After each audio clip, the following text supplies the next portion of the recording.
Hello everyone, this is Greng and today we're gonna be discussing iPad Pro after 3 years of extreme use. In this video, I really want to dive in deep and answer the question if this device here can truly pass the test of time. Before we get started with the actual review, there are some points which I want to make. First is that after getting an iPad, I didn't invest additional money into anything, meaning that I didn't get any paid Apple accessories or applications or services, nothing. Second thing which I want to make clear is that while having this iPad, it's been my only computer-like device, so I didn't have any PCs or MacBooks in my disposal, so if I needed to get something done, iPad was basically my only way to do it. My final point is that my average consumption of this iPad, basically my daily screen on time, has been about 14 hours average, so this iPad has been through quite a lot. Now, so that we got this out of the way, let's get started.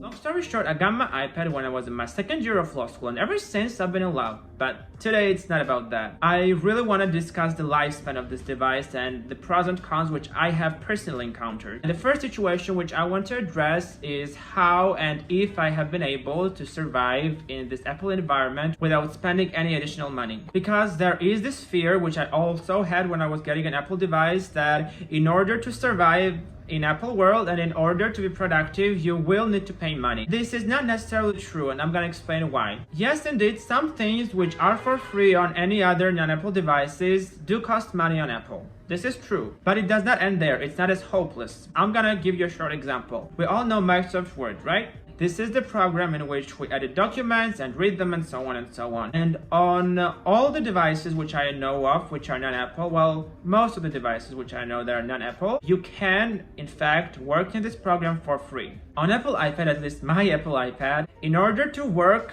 on Microsoft Word, you will need to pay monthly subscription money. Or yearly, of course, if you want to choose that option. But basically, it's a paid product. But it's not as bad as it seems. Okay, you cannot pay money for Microsoft Word, easy. You can just work in Apple Pages, which comes totally for free on all the Apple products. And once you are done working in Apple Pages, you can easily convert your file into Microsoft Word format so that other people which are using indeed Microsoft can work on this file as well. This does work, but it's not always convenient because, for example, I'm a lawyer and I'm working on claims on a daily basis. And in my country, to work on claims, there is this form which you need to download, and this is in Microsoft Word format. And it's set up in a way that you cannot access it from the pages. So basically, I was not able to work on claims from iPad unless I paid money. Other setback which I had was that I was not able to type as fast on the the on-screen keyboard as I would have been on the physical keyboard. And of course, this can be a personal thing, and also it can be fixed if you get yourself an Apple keyboard. But personally, after I spent about $800 on this Apple device, that's how much it cost in my currency, I really didn't want to spend extra money on applications and products and so on, so this was not an option for me. One thing which I noticed with this iPad was that I wasn't able to be as precise with working as I would have been with the computer and the mouse. So for example, if I wanted to outline text on the iPad and do something with it, I would need to aim for the text with my finger, then outline it, then do whatever I wanted with it. And first of all, I wasn't able to precisely outline everything with it which I wanted at the beginning. And yes, after a while, my precision did get better. Also, we do need to keep in mind that all the programs which I was using on the iPad and which I'm using on the daily basis, they are pretty average and easy. So if you are working with applications which are more complicated or more unique, there are chances that you're gonna have harder time or even might not be able to survive without actually paying anything on Apple products. Okay, I've said so many negative things, but throughout the years, the performance has been awesome. It has been very consistent. I have not seen any major bugs or things which would make it hard for me to work with this iPad. And I have been able to get through the law school just using this iPad. I still needed to cheat a little and use my friend's computer or library's computer once in a while, but I've still been able to basically do it and get through law school just with iPad, and this does say a lot about this device. Now let's pick durability.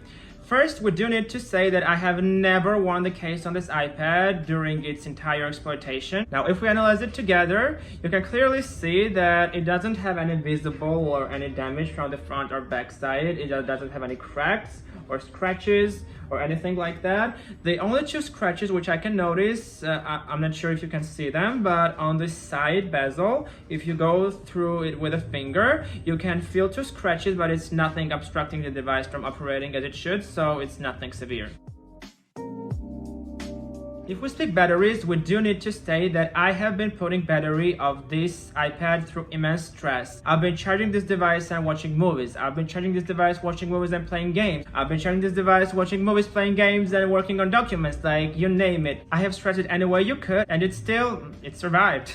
But basically, the battery life has been very good from the beginning. I was really satisfied. But the issue which I had was that it took too long to charge. And I was indeed spoiled because previously I owned tons of Android devices which supported fast charging, and since this device was charging slower, not slowly but slower, it did worry me. But as the time passed, the battery has still remained good. It's of course not as good as before because we do know that all the batteries deteriorate. Until this day, and I am able to do about 5 hours of video calls with a single charge, so yeah. My final verdict for this device will be that it was able to pass the test of time in my opinion. It did have some setbacks, especially being my only device, but overall the performance has been great. The biggest thing which I can say is that I was able to count on this iPad, and this says a lot about your only device. Of course, we're never gonna forget that there were some things which were not simply doable on the iPad, especially for free, but still most of the things which I knew I was getting the iPad for, I was able to do them. When I was getting this device in my currency, it costed about $800, and even then, judging from that price standpoint, I still think it was worth its money. Considering that it costs way cheaper now and it's also available on Amazon, I would definitely say that if this was my budget, I would definitely go for this iPad and it would definitely be worth my money. And on that note, we conclude our video. I want to thank you all for watching. Please like and subscribe, and I'm gonna see you in the next one.